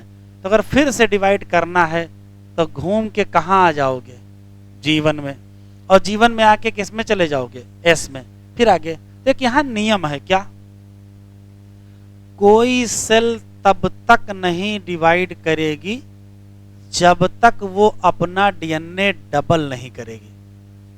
मतलब अगर एक बार वो S में चली गई तो फिर अब डिवीजन ब्रह्मा जी भी नहीं रोक सकते हैं, होने होना है। अगर डिवीजन से बचना है तो S में कदम न रखो, फिर कहां चले जाओ, G0 में। तो वंस डीएनए डुप्लीकेट, एक बार डीएनए डबल कर गया, cell must be divide. Cell division कब तक नहीं होगा, जब तक डीएनए डबल नहीं होगा। तो अगर डीएनए डबल नहीं हुआ तो सेल डिवाइड नहीं करेगी, अगर डबल हो गया तो डिवीजन से कोई रोक नहीं सकता है। अब क्वेश्चन है कि जी नॉट फेज क्या है, तो कहोगे ये इनएक्टिव फेज है, नॉन डिवाइडिंग फेज है, सेल डिवाइड नहीं करेगी। लेकिन इतना भी इनएक्टिव नहीं है कि सेल मेटाबॉलिक एक्टिविटी बंद कर दे। क्यों? अगर मेटाबॉलिक एक्टिविटी बंद कर दिए तो सेल की क्या हो जाएगी? डेथ हो जाएगी। ठीक, तो मेटाबॉलिकली इनएक्टिव नहीं, क्या है? एक्टिव। वैसे क्या है? इनएक्टिव स्टेज है, सेल डिवाइड नहीं करेगी। अब सवाल है कोई क्यों नहीं डिवाइड करेगा? भाई कोई तो कारण होगा, बताओ। तो ध्यान से सुने। सेल ने कहा कि हमने अपना कर लिया है डिफरेंशिएशन, अब जो हमको बनना था अब हम वो बन चुके हैं, अब हम नहीं पढ़ेंगे। जो बनना था जीवन में वो बन चुके हैं, अब नहीं पढ़ेंगे। मतलब जो बनना था वो बन चुके हैं, अब डिवाइड नहीं करेंगे। मतलब डिफरेंशिएट कर गए, जाइलम बन गए, फ्लोएम बन गए, एपिडर्मिस बन गए, कार्टेक्स बन गए, जो बनना था वो बन गए, जाइलम बन गए, फ्लोएम बन गए। यहाँ देखो लिवर बन गए, किडनी बन गए, हार्ट बन गए, ब्रेन बन गए, अब नहीं डिवाइड करेंगे। एक ऑप्शन, मतलब डिफरेंशिएट कर गए। जैसे हार्ट सेल अब हार्ट की बन चुकी हैं, अब क्या हार्ट से दूसरा हार्ट बनवाना चाहते हो तो डिवीजन तो होगा नहीं। नर्व सेल ने कहा हम भी अब डिफरेंशिएट कर चुके हैं, अब हम क्या बन चुके हैं? न्यूरॉन बन चुके हैं टेढ़े मेढ़े, अब हम कुछ नहीं करेंगे। तो या तो सेल ने कहा अब हम डिफरेंशिएटेड सेल हैं तो डिवाइड नहीं करेंगे। कुछ सेल ने कहा कि देखो अभी मन नहीं डिवाइड करने का, जब मन होगा तब करेंगे। तो कहा मन कब होगा? कहा जब चोट लगेगी तब मन करेगा। जैसे यहाँ घाव हो गया, यहाँ घाव हो गया तो घाव भरने के लिए सेल डिवाइड करेंगे। तो अगर इंजरी हो गई है, सेल की डेथ हो गई है, तो रिप्लेसमेंट में डिवाइड करेंगे, वरना नहीं करेंगे। तो अगर डिवीजन नहीं कर रहे हैं और कुछ दिन बाद करने लगे, इसका मतलब क्या है? इसका मतलब है कि वापस कहाँ आ गए? जीवन में। तो नर्व सेल ने कहा अब हम जीवन से बाहर जा रहे हैं और अब इस जीवन में वापस नहीं लौटेंगे। नर्व सेल कभी वापस आएगी? नहीं आएगी। और हार्ट सेल वापस, लेकिन कुछ सेल क्या करेंगे? जैसे लिवर की सेल रीजनरेट करती हैं, वापस आ जाती हैं। तो ऑप्शन ये है। जी नॉट फेज में कौन कौन सी सेल रहेंगी? तो कहोगे दो सेल, ऐसी सेल जो कभी डिवाइड नहीं करेंगे, जैसे नर्व सेल और हार्ट सेल, और ऐसी सेल जो कभी कभार डिवाइड करेंगे। कौन सी सेल? जो रिप्लेसमेंट करें इंजरी के समय या सेल की डेथ के समय। बताओ नर्व सेल, हार्ट सेल या डिफरेंशिएटेड सेल किस फेज में होती हैं? तो आंसर देंगे जी नॉट फेज। आखिरी सवाल 2018 या 19 में आया, cell in G naught phase कहां है? Option exit from cell cycle, option suspend cell cycle. फिर से सुनते हैं। Cell in G naught phase, option exit from cell cycle, suspend cell cycle. तो भैया सेल साइकिल से बाहर कैसे चले जाओगे? सेल साइकिल से बाहर जाना है कि जीवन से बाहर जाना है? एग्जिट फ्रॉम जीवन है, ना कि एग्जिट फ्रॉम सेल साइकिल। कहां से बाहर जाओगे? जीवन से। किस सेल साइकिल से बाहर चले जाओगे? सेल साइकिल से बाहर चले जाओगे तो वापस कैसे आओगे? वापस आने का तो कोई विकल्प नहीं है ना। तो सस्पेंड कर लेते हैं क्या? Cell cycle. 7 क्वेश्चन है, एग्जामिनर को बहुत पसंद है ये हेडिंग, खूब क्वेश्चन पूछ रहा है। पिछले साल एक और दिमाग लगा सवाल गलत कर दिया था, लाओ दिखाएं।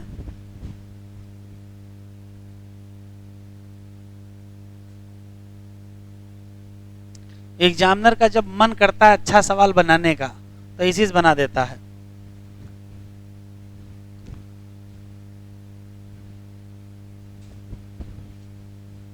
अरे ढूंढने मिल जाए हमको। देखो भैया कहाँ है?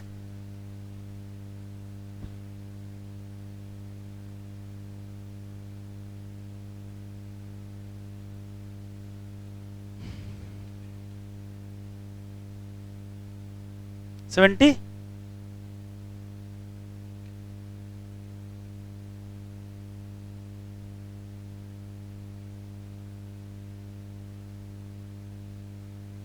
52। देखो भैया, अरे इसके बाद एक और सवाल आया है।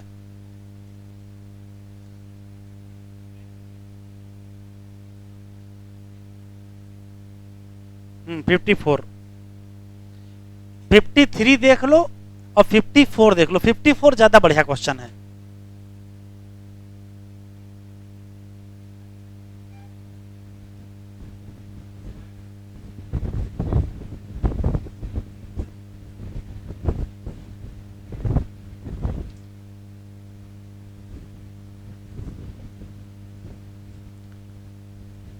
कह रहा है कि जो जीनाट फेज है वो कब होती है? ऑप्शन, G2 फेज के अंत में, M फेज के अंत में, कि G1 फेज के अंत में, कि S फेज के अंत में। अच्छा, ऐसे दिमाग लगाओगे एग्जाम में? तुम बताओ किसके अंत में, हमको क्या, हमको तो पता नहीं जाएगी। हम्म, क्या आंसर दिया है? शुरू करें? देखो ध्यान से सुने, सेल जीवन फेज में जाएगी, ग्रोथ करेगी। इस जगह एक चेक पॉइंट पाया जाता है जिसका नाम है जीवन एस चेक पॉइंट। यही तय करता है कि एस में जाओगे कि एस में नहीं जाओगे। तो जीवन और एस के बीच में होता है, वही चेक करेगा। अगर उसको पसंद आया तो एस में जाने देगा, नहीं तो निकाल क्या कर देगा, बाहर फेंक देगा। कहाँ चले जाओगे? जी नाट में। मैं जो लिख रहा हूं लिखो।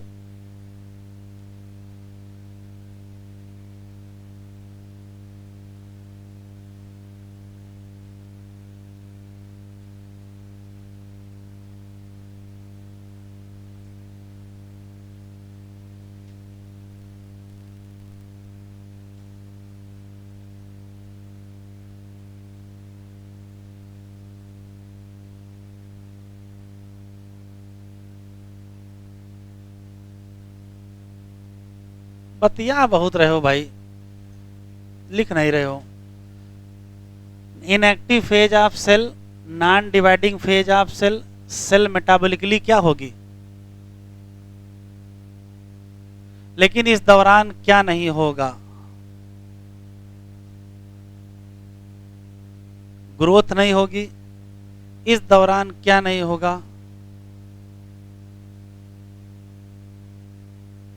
रिप्लिकेशन भी नहीं होगा। इस दौरान क्या नहीं होगा? डिवीजन भी नहीं होगा। ऐसा क्यों हुआ है? तो सेल ने क्या किया है?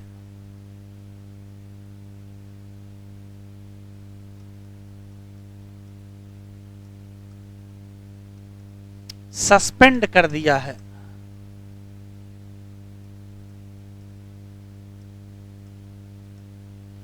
एग्जाम्पल,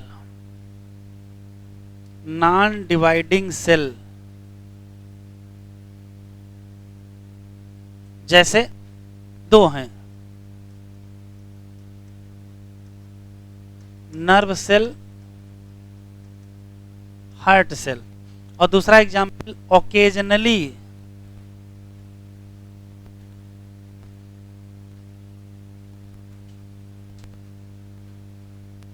डिवाइडिंग सेल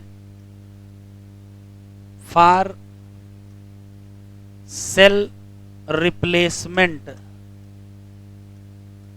और रिप्लेसमेंट कब करना पड़ेगा? इंजरी या death of cell. Occasionally dividing जानते हो कौन होती है? Liver cell.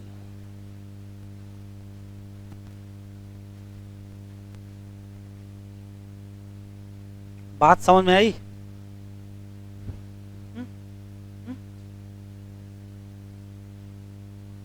हाँ, बहुत जगह है, बहुत जगह है, एक ही थोड़े एग्जाम्पल है, हटा ही देते हैं। चलो खुश।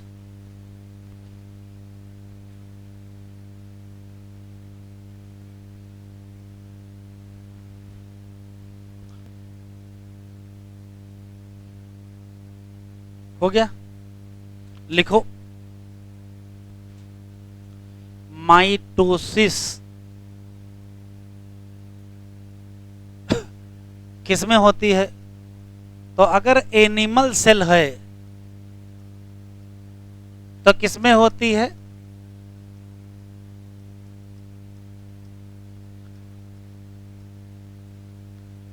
मतलब डिप्लॉयड सेल में होती है। एक्सेप्शन अलग बात है, इसका एक्सेप्शन है।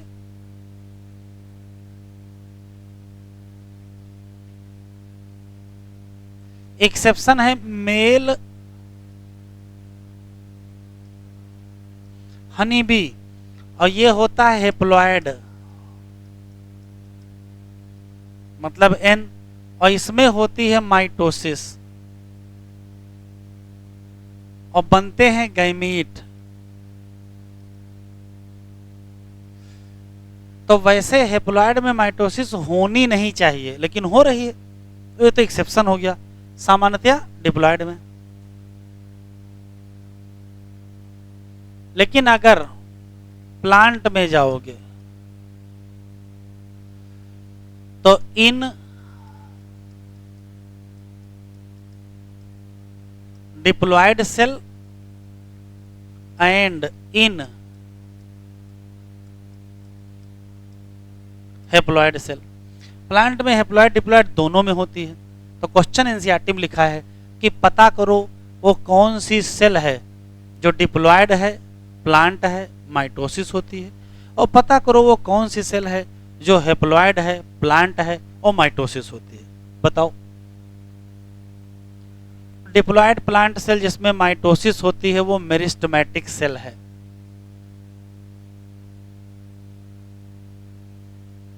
मेरिस्टेमेटिक सेल 2n होती हैं और रूट टिप और शूट टिप पर पाई जाती हैं और ढेर सारी माइटोसिस होती है, तभी तो ग्रोथ चलती है। हेप्लॉयड सेल बताओ कौन सी है? तो ये स्पोर हैं जो कि एन होते हैं, और स्पोर से जर्मिनेशन जब होता है तो स्पोरोफाइट से गेमेटोफाइट क्या बनता है? स्पोर से बनता है गेमेटोफाइट।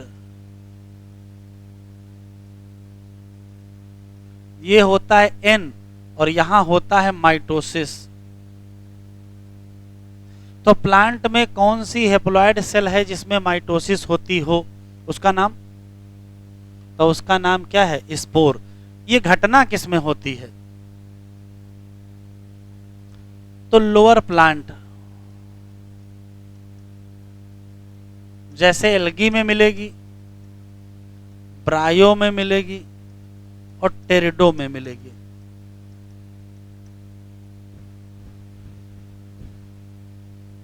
लिखेंगे नहीं, सुनेंगे।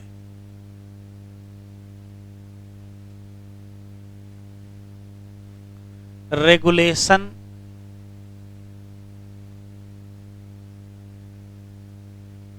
Of cell cycle.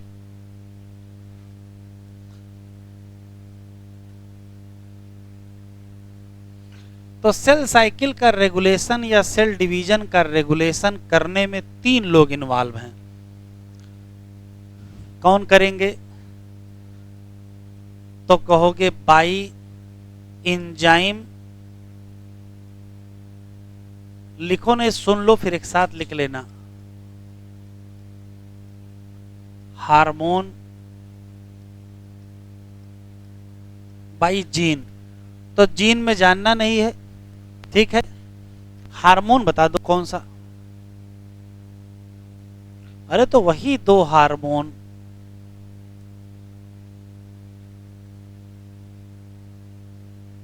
और एंजाइम CDCK है, cell division cycle kinase. CDCK और ये प्रोटीन के साथ मिलके बनाते हैं चेक पॉइंट, और चेक पॉइंट 3 होते हैं। अब देख लो चेक पॉइंट इधर, ये मान लेते हैं सेल साइकिल है।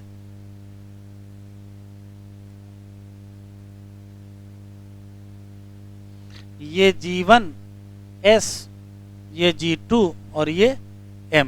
इधर देखो, एक चेक पॉइंट यहां पाया जाता है, मतलब G1 फेज में होता है, लेकिन G1 और S के बीच में। एक इस जगह होता है, G2 में होता है, लेकिन इसको G2M चेक पॉइंट कहते हैं, और एक इस जगह होता है।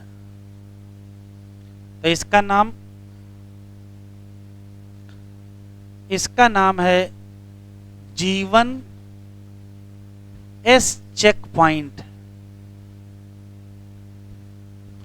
इसका नाम G2M चेक पॉइंट, इसको G2 चेक पॉइंट भी कहेंगे, और इसको M चेक पॉइंट। इसी का दूसरा नाम G1 चेक पॉइंट, और इसी का दूसरा नाम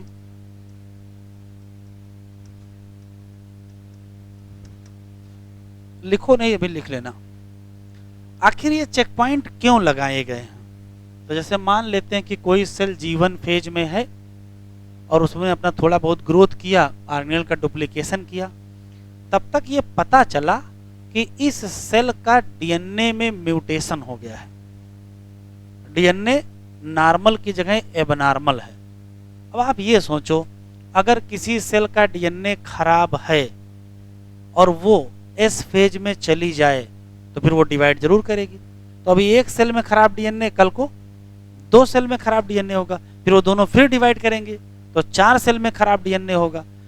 तो अगर किसी सेल का डीएनए खराब हो गया है तो फिर उसको एस फेज में नहीं जाना चाहिए।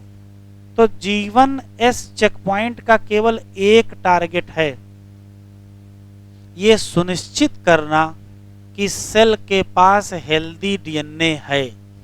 अगर हेल्दी है तो एस में जाओ, डबल करो, डिवाइड करो, कोई दिक्कत नहीं। लेकिन अगर हेल्दी नहीं है तो यही चेक पॉइंट निकाल के कहां बाहर फेंक देगा? G0 में फेंक देगा। इसी नाते जो क्वेश्चन आया है कि सेल G0 फेज में कब जाती है, ऑप्शन किसके अंत में, M फेज के अंत में कि G1 के अंत में? तो अब कहोगे G1 के अंत में, क्योंकि कौन चेक पॉइंट रोकता है? वही G1S रोक लेता है। मान लेते G1S ने चेक किया, कहा सब कुछ बढ़िया है, जाओ S में, डीएनए डबल हो गया, S से चले गए M फेज, S से चले गए G2 फेज में। G2 फेज में गए और बिल्कुल M में जाने वाले थे, तो फिर चेक किया जाएगा क्या कि देखें डीएनए डबल हुआ है कि नहीं हुआ है। अगर डबल नहीं हुआ है तो वहीं से लौटा दिया जाएगा कि जाओ S में, डबल कर लेना, फिर आना। तो डीएनए का कंटेंट अगर डबल नहीं है तो कौन रोक देगा? लेकिन G2M चेक पॉइंट के पास इतनी पावर नहीं है कि वो सेल साइकिल को रोक सके। वो सिर्फ थोड़े दिन डिले कर सकता है, ये पीछे भेज देगा लेकिन फिर लौट के आएगा। G1S के पास बहुत पावर है, इतनी पावर है कि निकाल के बाहर कर देगा कि जाओ G0 में रहो, तुम डिवाइड करने लायक ही नहीं हो। तो G2H चेक पॉइंट क्या चेक करेगा? ये सुनिश्चित करेगा कि सेल का डीएनए का कंटेंट डबल हुआ है कि नहीं हुआ है, नॉर्मल ग्रोथ हुई है कि नहीं हुई है, आरएनए डबल हुए हैं कि नहीं हुए। तो जो कुछ भी कमी हो वो कहाँ पकड़ ली जाएगी? G2 चेक पॉइंट पे। उस कमी को पूरा करने का टाइम दिया जाएगा और फिर कमी पूरी हो जाएगी और कहाँ चले जाएंगे? M फेज में। जैसे घर से बारात जानी है, साल भर खरीदारी चलेगी, तो साल भर खरीदारी चलेगी, लेकिन ऐन मौके पे घर से बारात निकलने से ठीक पहले लिस्ट चेक की जाएगी कि भैया सारा सामान रख लियो हो, गोला वोला रख लियो, वहां दगाया जाएगा। है पता लगा सामान ही मौके पे कम पड़ गया, वहां लोग कह रहे हैं सिंदूर लाओ, सिंदूर गरीब रह गया है। अरे हो क्या कर रहे हो? अच्छा कुछ और भूल जाएंगे, चलो चाहे जो भूल जाओ, अगर मौके पे भूल गए तो क्या होगा? है डिले होगा कि नहीं होगा? तो ध्यान से सुने, G2 चेक पॉइंट ये वो चेक पॉइंट है जो सुधरने का अंतिम मौका देता है कि सही कर लो, नहीं तो अभी क्या हो जाएगा? डिवीजन। चलो चलो इसने कहा वो ओके जाओ एम फेज में चले गए, बंटवारा हो रहा है। अब देखो ये मान लेते सोने की ईंटें हैं, क्रोमोसोम जिनका बंटवारा होना है, तो बंटवारा करने से पहले सारी ईंटें सामने तो रखी जाएं। अब ऐसा थोड़े करेंगे कि बड़ी बड़ी ईंटें जो हैं वो कोई दूसरा भाई ले लेगा, छोटी छोटी ईंटें कोई दूसरा भाई ले लेगा। बंटवारा तो ऐसे होगा कि भाई जो बड़ी बड़ी ईंट है एक इधर जाएगी एक इधर जाएगी, जो इससे छोटी है किधर जाएगी इधर जाएगी, जो उससे छोटी है किधर जाएगी इधर, इधर ऐसे बटेगा। तो जब क्रोमोसोम का बंटवारा होना होता है तो सारे क्रोमोसोम लाइन से खड़े किए जाते हैं। कहाँ? मेटाफेज पर। तो अगर लाइन में नहीं खड़े हैं, लाइन टेढ़ी मेढ़ी है, तो कौन सीधा करेगा? एम चेक पॉइंट, क्योंकि यही सही बंटवारा है। अगर उस टाइम गड़बड़ लाइन लग गई तो क्या होगा? किसी एक के पास एक क्रोमोसोम ज्यादा और किसी एक के पास एक क्रोमोसोम कम हो जाएगा। तो ये जो चेक पॉइंट है ये तय करता है कि सभी लोग मेटाफेजिक प्लेट पर सही लाइन से खड़े हैं कि नहीं खड़े हैं। और अगर नहीं है तो जो स्पिंडल फाइबर है उनकी रस्सियां खींच के क्या कर दीजिए? बराबर कर दीजिए। तब फिर क्या होगा? बंटवारा होगा और सभी जोड़ी को अच्छे से बांटा जाएगा। इस जोड़ी को अलग अलग, इस जोड़ी को अलग अलग, इस जोड़ी को अलग अलग। वरना क्या होगा? अगर मान लेते ये जोड़ी यहाँ लगी है और यहाँ लगी है, पता लगा ये दोनों इधर चले गए, तो इस वाले में क्या हो जाएगा? एक क्रोमोसोम ज्यादा। तो काम की बात याद क्या रखोगे? याद ये रखेंगे कि चेक पॉइंट का काम है ये सुनिश्चित करना कि चीजें सही चल रही हैं कि नहीं। जैसे जीवन चेक पॉइंट का काम क्या है? डीएनए हेल्दी है कि नहीं है। हेल्दी नहीं है तो आगे से हटो, लोगों को जाने दो। दूसरा, G2 चेक पॉइंट क्या चेक करेगा? डीएनए डबल हुआ है, प्रॉपर ग्रोथ हुई है कि नहीं। नहीं हुई है तो कर लो ग्रोथ, फिर चलो आगे। और एम चेक पॉइंट क्या चेक करेगा? ये चेक करेगा कि प्रॉपर सब लोग मेटाफेज पे लगे हैं कि नहीं। अब लिखो,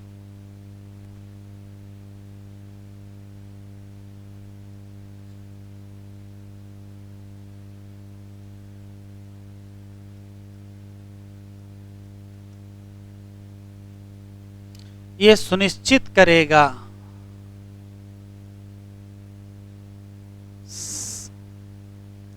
cell has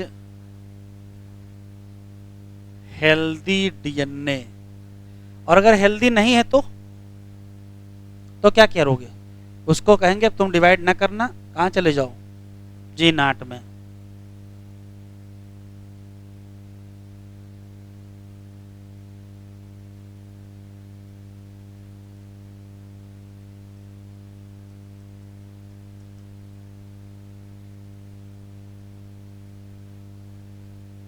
ensure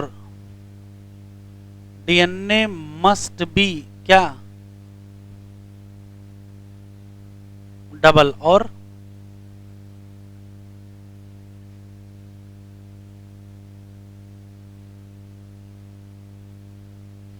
proper growth हुई है कि नहीं। अगर नहीं हुई तो कर लो ग्रोथ, कौन सी दिक्कत है? तीसरा,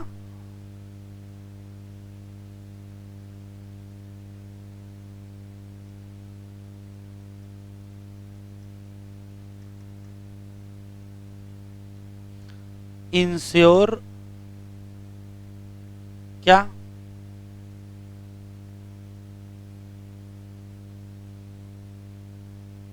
normal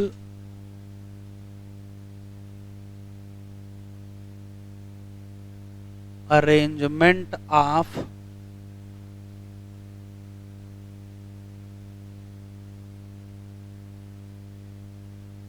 on chromosome on metaphasic plate.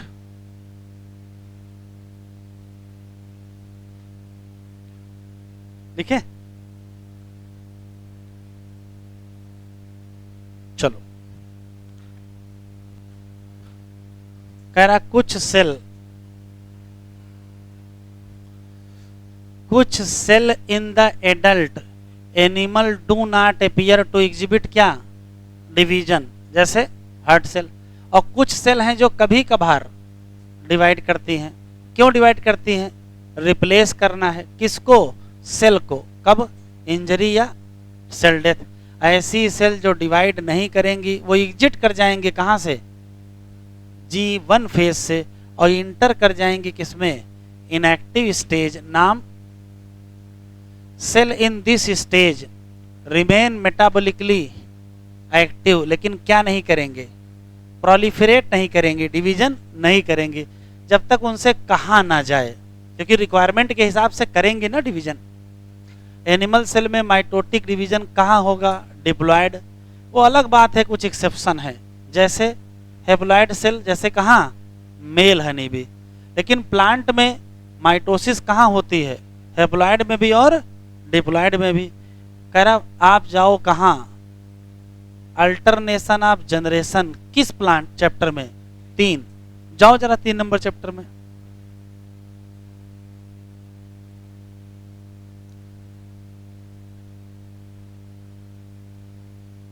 अरे जाओ तो, जब जाओगे फिर यहीं लौट के आओगे। कह रहा है कि जाओ चैप्टर 3 में अल्टरनेशन ऑफ जनरेशन पढ़ो, और जब वहां जाओगे तो वहां लिखा है आगे बताएंगे, हैं, वहां है ही नहीं ये अल्टरनेशन ऑफ जनरेशन। अरे इनको पता ही नहीं कि चैप्टर से हट चुका है। कह रहा पता करो, वहीं से कह रहा पता करो, आइडेंटिफाई करो स्पीसीज और कौन सी स्टेज जहां माइटोसिस कहां होती है, हेप्लॉयड। स्पीसीज कौन सी, स्पीसीज कौन सी, अरे एल्गी है, ब्रायो है, टेडो। और स्टेज कौन सा, स्टेज है स्पोर। स्पोर होता है एन से बनता है गेम्टोफाइट, एन कौन सा डिवीजन, माइटोसिस। बस आज इतना है भैया, जितना पढ़ाए थे उतना पढ़ा